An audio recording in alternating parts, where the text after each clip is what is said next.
փոքր շուտ եկավ, ոնց հասկացա ձեր ակնարկը ինձ էր վերաբերում, ասեմ, ինձ իմ ընտանիքին, իմ բնակարանին հեծը ոչ նախկինում, ոչ հիմա հավելագրում չի արել։ Ամոթ կլիներ մի 2000 դրամի ինչ-որ տենց հավելագրումներ պլյուս մինուսներ, նորից եմ բանանում, ինձ ակնարկ մի արեք, այս մեկ։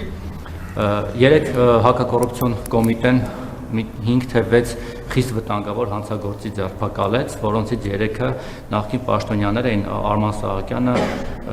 Արտեմ Ասատրյանը եւ Դավթյան Հայկը, հետո մի քանի ժամ հարցաքննելուց հետո ըստ մամուլի փողերը վերցրեց եւ բաց թողեց, հիմա այդ վտանգավոր հանցագործները դուրսն են։ Այս կոնտեքստում ես հիշեցի նախկին սրբերից մի երկուսի անուններ, օրինակ Բուլկի Արամ անունով նախարար կար, Արամ Հարությունյանը։ Այդ մարդը ձեր օրոք շատ բարեհաջող ձևով երկից թռավ, ու հիմա ոչ ոք չգիտի այդ մարդու տեղը, ոչ ոք չի հիշում այդ մարդու մասին, քաղաքական հայտարարություններ չեն արվում։ Նույնը Գագիկ Խաչատրյանը, որ 4 աշխատավարձով միլիարդատեր էր դարձել, ինքը էլ բարեհաջող թռավ, հետո հետ եկավ, հիմա նրա ընտանիքի անդամները բարեհաջող բիզնեսներ են անում, դուք էլ գնում եք լենտ եք կտրում բան։ Այդ մարդկանց մասները ոչ իման չի հիշում, բայց փոխարենը այլ նախկին սրբերի մասին է հիշում, կարող է դա նրանից է, որ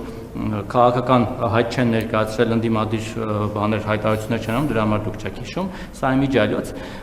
մի դրական բան եմ ուզում, տենդենս եմ ուզում արձանագրել ձեր վիդեոներում, վերջերս ձեր նայում եմ այդ ձեր վիդեոները առավոտյան, հատկապես որ հեգնում եք այդ ուժեղներին բանին, հələ ջիմ արաբան, մի տեսակ հետաքրքիր յուրահատուկ սարկազմ է նկատում ձեր մոտ, որը ինձ էլ է տպավորել, որոշել եմ ես էլ այդ ոճով ձեզ հարց է տալ, հուսով եմ դեմ չեք։ Տեսեք, դուք անընդհատ չնայած նրան, որ դուք մեզ սպառնում եք, չգիտեմ, էլ պատերազմով, էլ ծնոտդ կոտրվի, էլ չգիտեմ ինչ կլինի, անգործ կմնաք, ժողովրդին եք սպառում տարբեր բաներով, դուք ինքնդ հսկայական թիկնազորով եք շրջում, որոնց որոշ անդամներ օրինակ եկեղեցում տալիս են 2 րոպե ունեմ, 10 տարեկան երեխայի ծնոտ են, չգիտեմ, ջարդում, չնայած լավ թիկնապաներ օրինակ իդեմս օրինակ ձեր Լյովի եւ այլն, այդքանով հանդերձ մենք ձեզանից չենք վախենում։ Փոխարենը դուք ուզում եք, որ մենք վախենանք օրինակ Ռոբերտ Քոչարյանից, Սամվել Կարապետյանից, Գագիկ Ծառուկյանից, ինչ է մեզ 3-ի անունը տալիս, որտեղ այդ 3-ին դուք տես փաթեթով սարքել եք վերջերս ձեր տեսանյութերից մեկում բան, եռագլուխ հրեշ ու ասում եք, որ այ եթե ինձ չընտրեք, այս մարդիկ են գալու, այդ հրեշները ձեզ չգիտեմ ինչ են անելու։ Ուզում եմ հասկանալ Ռոբերտ Քոչարյանի ինչից պիտի մենք վախենանք։ Դուք անձամբ վախենում եք Ռոբերտ Քոչարյանից։ Եթե վախենում եք, ես չգիտեմ, շփվել եք իր հետ, թե չէ, ես որպես իր հետ շփված մարդ անկեղծ կարող եմ ասել, հեչ վախենալու չի։ Էլի ձեր ոճով ասեմ, դուխով, եղբայր, դուխով։ Իրանից վախենալ պետք չի, բայց խնդրում եմ Իրանով մեզ էլ մի վախեցրեք։ 18 թվին Սերժի Մերժեցիք, տեսանք ինչ եղավ, դուք ընտրվեցիք, 21 թվականի Քոչարյանով վախեցրիք, էլի ինքը եկավ դուք ընտրվեցիք, հիմա էլի ուզում եք Քոչարյանով վախեցնել։ Ինչի համար եք ուզում Քոչարյանով մեզ վախեցնել։ Կամ այն խեղճ Սահակյանին ինչ եք բերել մեջ մտցրել, սարքել եռագլուխ։ Իրանք ինչով են վախենալու, ինչով են ավելի վախենալու, քան Արման Թաթոյանը, Սուրեն Պետրոսյանը, չգիտեմ, Գուրգեն Սիմոնյանը, էլ ինչ-որ մարդիկ, ՀԱԿ-ը։ Շնորհակալություն։ Շնորհակալություն ձեր վերությունը։ Ընդհանրապես որևէ մեկին ժողովրդին առավել եւս վախեցնելը դա անհետեցություն է, որովհետեւ եթե վախենալ որևէ մեկից պետք է որպես ահարկու ուժի, դա ժողովուրդն է, ուրիշ որևէ մեկից վախենալու անհրաժեշտություն որևէ մեկը չունի, որովհետև Հայաստանում ժողովուրդը իշխանության բարձրագույն կրող է եւ աղբյուր է եւ կարող է կայացնել ցանկացած որոշումներ։ Հետեւաբար վախեցնել ժողովրդին դա կներեք ոչ ճիշտ ձևակերպում է, որովհետև ժողովուրդը գերագույն ուժ է, գերագույն իշխանություն է, իշխանության տեր է, իմ գործատուն է, իմ ղեկավարն է եւ ես չեմ կարող նույնիսկ մտքովս անցնի, որ ես ժողովրդին վախեցնեմ։ Էս է պատճառը, որ մենք նաեւ ժողովրդին փորձում ենք հաշվետու լինել մեր արածների, մեր չարածների մասին եւ հաղորդակցության մեջ լինել։ Ինչ վերաբերվում է ձեզ այդ հաղորդակցությանը, ես հաղորդակցում եմ երբևէ գուցե ազատ ոճով, երբևէ գուցե ստեղծագործաբար, երբեմն գուցե պատկերավոր,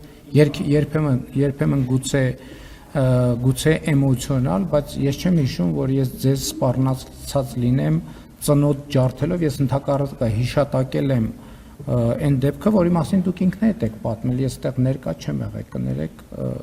ես նկատում եմ, որը մեկին սպառնալու ընդհանրապես միտում եւ մտադրություն չունեմ, ինչ վերաբերում այդ վախենում ես, չես վախենում, այդ բան անիմաստ խոսակցություն է։ Ինչ վերաբերվում է պետական պահպանության ծառայությանը, պետական պահպանության ծառայությունը ինստիտուտ է, որը աշխատում է իր գործառույթները իրականացնելու ուղղությամբ եւ պետք է աշխատի իր գործառույթները իրականացնելու ուղղությամբ։ Ձեր մյուս հարցերին, ձեր նշած բոլոր անձանց վերաբերյալ կան իրավական գործընթացներ։ Մի մասը գտնվում են հետախուզման մեջ, մի մասը ինչքան գիտեմ խափանման միջոց կա ընտրված, մի մասով ապօրինի գույքի բռնագանձման գործընթացներ են տեղ ունենում, ոչ ոք չի մոռացվել եւ ոչինչ չի մոռացվել։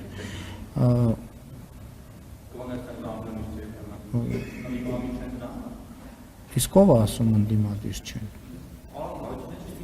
Դե բա որ չգիտենք ուրա ինչա ինչ իմանանք ընդդիմադիր է, բա ինչ գիտեք ընդդիմադիր չի, եթե չգիտեք ուրա։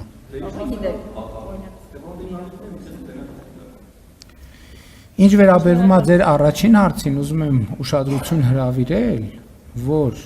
տեղի է ունեցել 50 մի շատ տարօրինակ ճակերտավոր պատահականություն։ 2000 չեմ հիշում ճիշտն ասած 24 կամ 23 թվին նախորդող վճարումների ամբողջ հաշվեկշիռը անհետացել է։ Պետք է ասում եք անհետացել է։ Այսինքն եթե հիմա որևէ մեկը փորձի հետ գնալ եւ պարզել 2 տարի առաջ քաղաքացուց գանձված էլեկտրաէներգիայի գումարը ճիշտ է հաշվարկվել թե չէ, ավելա գանձվել թե չէ, այդ ինֆորմացիան անհետացել է հեծից ձեր նշած անձանց կառավարման ներքո։ Ինչի անհետացել։ Կարա պատահական կամ այդ ինչ ընկերություն է, այդ ինչ կառավարում է, որ ամբողջ բազան անհետանում է։ Դուք չգիտեք, դուք չեք կարող ասել, դուք ճիշտ է տենց բան պնդում եք, որ ձեր վրա ոչ մի հավելագրում չի, դուք չեք կարող դա ասել։ Դուք չեք կարող դա ասել, որովհետև օրինակ 2022 թվականի ձեր վճարումների բազան անհետացել է։ Չկա, գոյություն չունի։ Ոչ մեկ չի կարող, նույնիսկ փորձաքննությունը չի կարող ասել ձեզ ավել գրել են թե չէ։ Հենց որ ինչպես ասում է, տենց ուվերենի մի ասեք։ Շնորհակալություն, հաջորդ հարցը մեդիահաբ։